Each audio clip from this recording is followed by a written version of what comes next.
Sejam todos bem-vindos à nossa aula de introdução à programação, agora já num ambiente mais intermediário.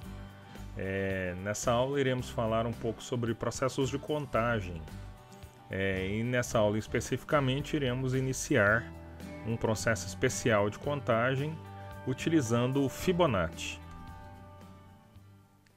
Dando continuidade à nossa aula de variáveis, multivariáveis e de aprimoramento do código. Fibonacci é um processo de contagem que tem por base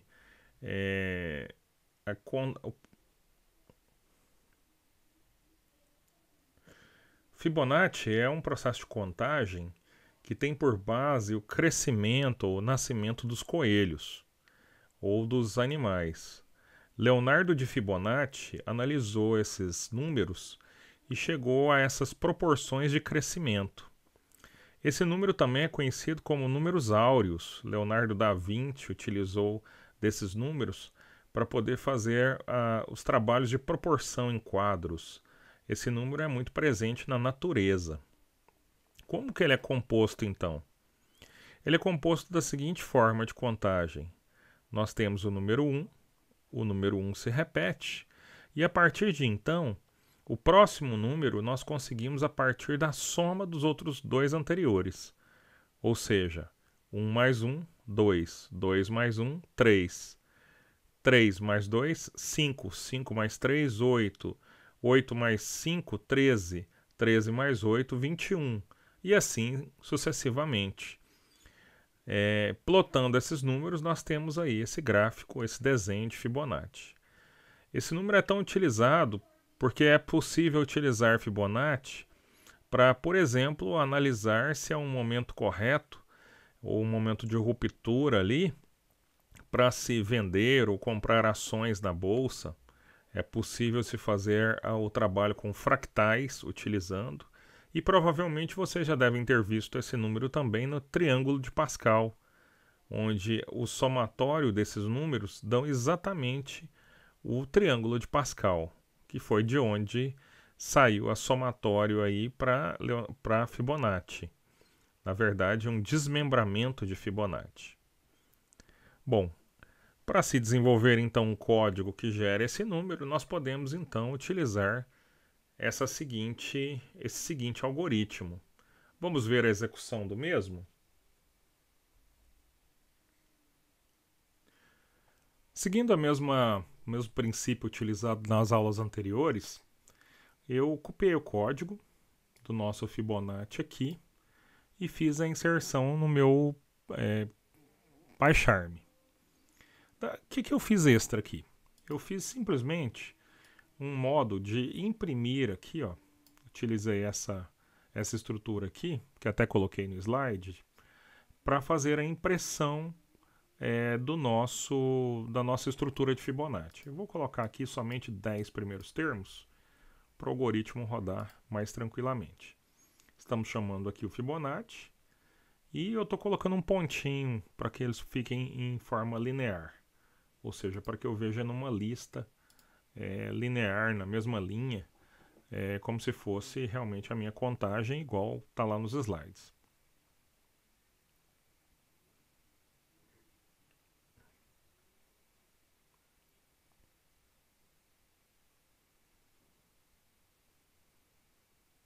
Reparem então que os 10 primeiros termos de Fibonacci já estão aqui, ó. Nós temos o 1, 2, 3, 5, 8, 13, 21 e 34. Os 10 primeiros termos aconteceram até numa velocidade boa. Como eu havia dito, se eu chamar aqui 40,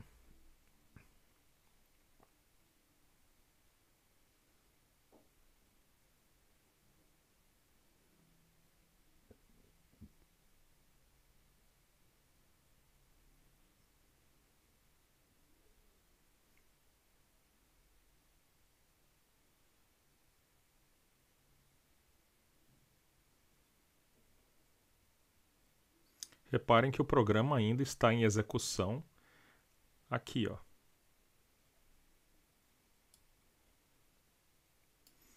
E olhe só a progressão desses números. Nós temos então os 40 primeiros termos de Fibonacci. Vamos então escrever esse algoritmo de uma outra forma. Imagine se eu pudesse chamar uma função, fazer com que uma função pudesse chamar ela mesma para um resultado no futuro. Ou seja, se eu pudesse chamar uma função, fazer com que ela chamasse ela mesma e me desse um resultado.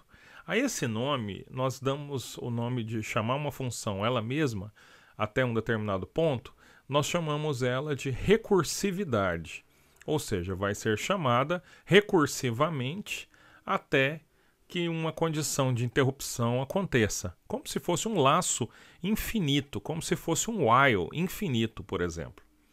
Isso é muito utilizado em computação porque nos permite ter um raciocínio mais próximo do raciocínio matemático. Existe até um livro de matemática que fala bastante sobre isso, que chama-se O Advento do Algoritmo. Vou colocar a capinha dele aí para que vocês possam visualizar.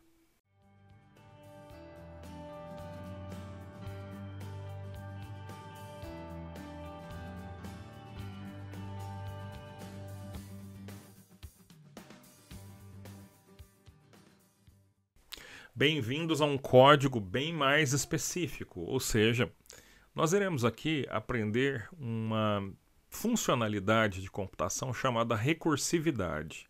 Ou seja, a nossa função vai chamar a mesma função esperando um resultado no futuro. Olha só que coisa linda. É possível, então, que eu faça uma chamada de um número aguardando o retorno dele dentro da própria função. Isso se aproxima muito das execuções normais que a gente teria de um código. Ou seja, no Fibonacci, quais são as duas condições que nós temos? Uma é que o número atual, o número n atual, é a soma de n-1 mais o n-2. Perfeito. E os nossos dois primeiros termos, termos 1 e termo 2, os dois primeiros elementos do nosso vetor, os dois primeiros elementos de Fibonacci, valem 1. Ou seja, a primeira posição e a posição de número 2 valem 1. Então, ótimo, já temos então uma condição de saída. Se vocês verificarem essa função, nós temos aí então que o Fibonacci recursivo é um condicional de saída, um if de 1 ou 2 retornando 1, e simplesmente um return da função maior, onde nós temos aí a soma dos números n-2 e n-1, que são os dois termos anteriores.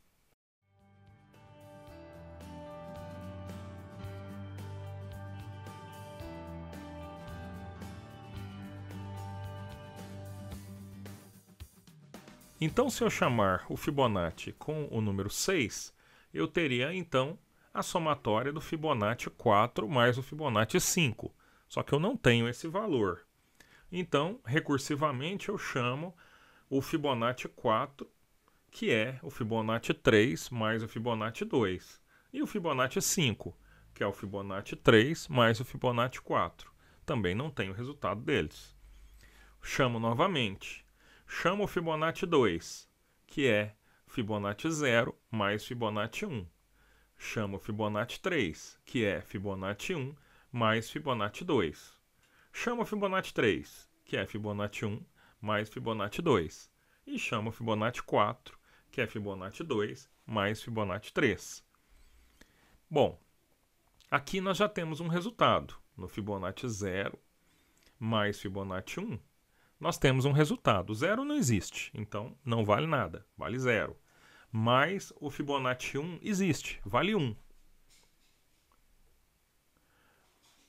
Se eu fizer aqui a minha somatória, eu vou reparar a seguinte coisa.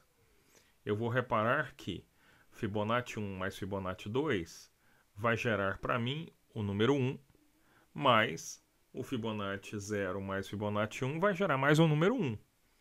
Então eu teria 1 ali embaixo, somado com mais um ali de cima, 2. perfazendo essa primeira parte, ou Fibonacci 4, o número 3, mais a parte do Fibonacci 5. Eu teria, então, logo abaixo do Fibonacci 1 mais 2, eu teria o Fibonacci 0 mais 1, representando o Fibonacci 2, já que o Fibonacci 1 vale 1.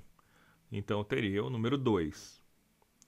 Na outra parte da conta, eu teria o Fibonacci 2 mais o Fibonacci 3, onde o Fibonacci 2 é o Fibonacci 1 mais o Fibonacci 0, sendo então o número 1. O Fibonacci 1 mais o Fibonacci 2 é o número 2, mais o número 1. A gente tem então que o Fibonacci 2 mais o Fibonacci 3 é o número 3. Perfazendo então a soma de 3 mais 2, que é Fibonacci 1 mais 2, nós teríamos então 5 na somatória do Fibonacci 5. Tendo então Fibonacci 4 mais Fibonacci 5, a somatória de 8, que é exatamente a somatória dos dois termos anteriores. Dessa forma, então, nós temos então que o sexto termo de Fibonacci é exatamente o termo 8. Vamos ver a execução do nosso código. Bom, na nossa aula agora vamos ver o Fibonacci recursivo. Então, da mesma forma, trouxe para cá esse código e vou fazer simplesmente uma substituição aqui na minha chamada, chamando ao invés do Fibonacci comum, o meu Fibonacci recursivo. O Fibonacci recursivo tem como saída, se o número for 1 ou 2, ele sai com o retorno de 1, e se ele for diferente desses números, ele vai fazer a soma recursiva, como nós vimos na demonstração da execução dele. Vamos ver aqui a execução dele. Vamos começar pelo número 10 aqui.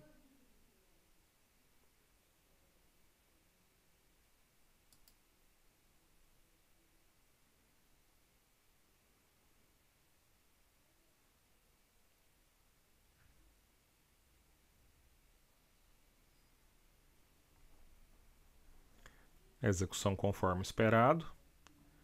Vamos colocar um número maior.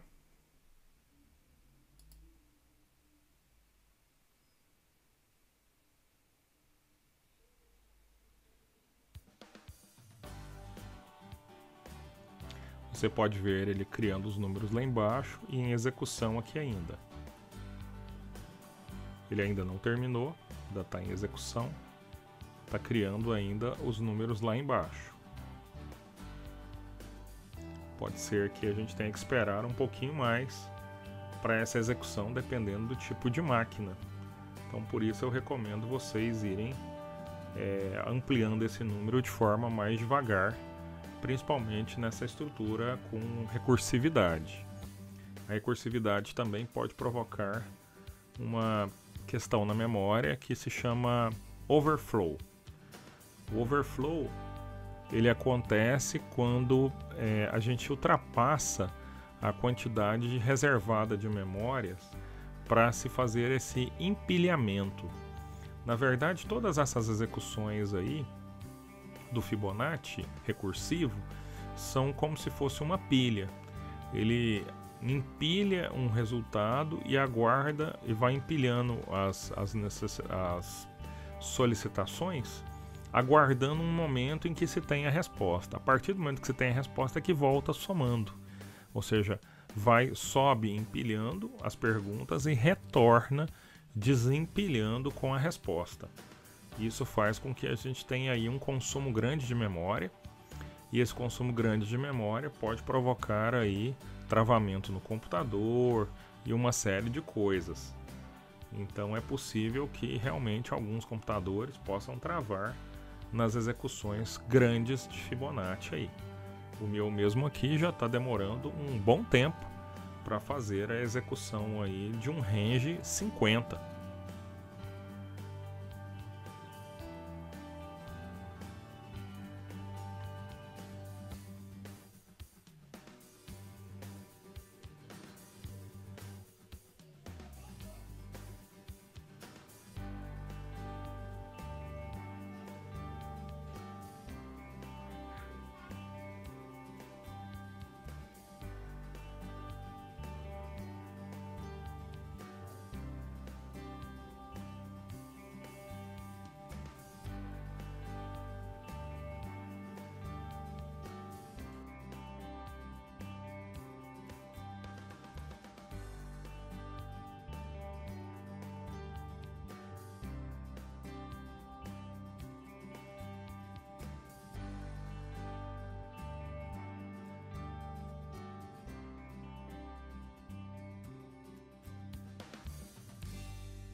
Bom, mas não estamos satisfeitos não. Nós precisamos de conseguir aí dar uma melhorada no nosso código. Para isso, vamos utilizar aí, esse é um problema clássico de ciência da computação, presente aí no livro do David Kopec. Então, nós vamos melhorar esse código. Se você reparar na coloração que eu fiz, nós temos vários valores repetidos. Várias contas que poderiam ser feitas de uma única vez. Não precisava de repetir uma conta. Se eu guardasse o resultado de alguma forma, eu poderia então fazer com que eu tivesse aí essa conta armazenada. Bom, eu posso fazer isso. Na minha calculadora matemática, eu tenho ali o botão de memorização, memória. Então, se eu implementar alguma coisa parecida com o botão da memória, eu vou conseguir então fazer com que meu programa tenha maior eficiência. Opa, é isso que queremos. Para isso, nós vamos usar uma funcionalidade chamada de dicionário. Ou seja, vou criar aqui uma variável inicial ali, onde memo é a minha memória, então eu tenho um dicionário com 2 posições inteiras. Suponhamos que inicialmente eu já inicie com 0 valendo 0 e 1 valendo 1. E aí, inicio então o meu Fibonacci. Eu faço da seguinte forma. Se o n não tiver na memória, eu calculo ele. Se não, eu busco ele da memória. Não é bem clássico isso? Se não tiver na memória, eu vou trazer da memória. Mas se ele não tiver na memória, eu vou calcular. Dessa forma, eu só vou calcular e só vou trazer retornos a partir da memória. E meu código melhorou bastante, de modo que eu consiga, então, fazer com que eu tenha um código relativamente pequeno, muito eficiente e que gaste menos poder computacional. Se você reparar as velocidades e as execuções dos 2 códigos, você vai reparar que se você pedir um número alto no primeiro, o seu computador vai parecer que está travado. Já nesse segundo, ele vai executar com uma velocidade muito alta.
Muito obrigado! Vamos avançando na computação e melhorando cada vez mais o nosso código.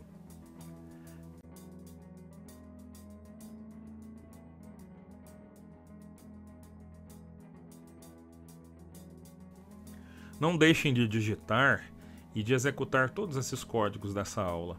Eles são muito importantes para vocês. Até a próxima aula!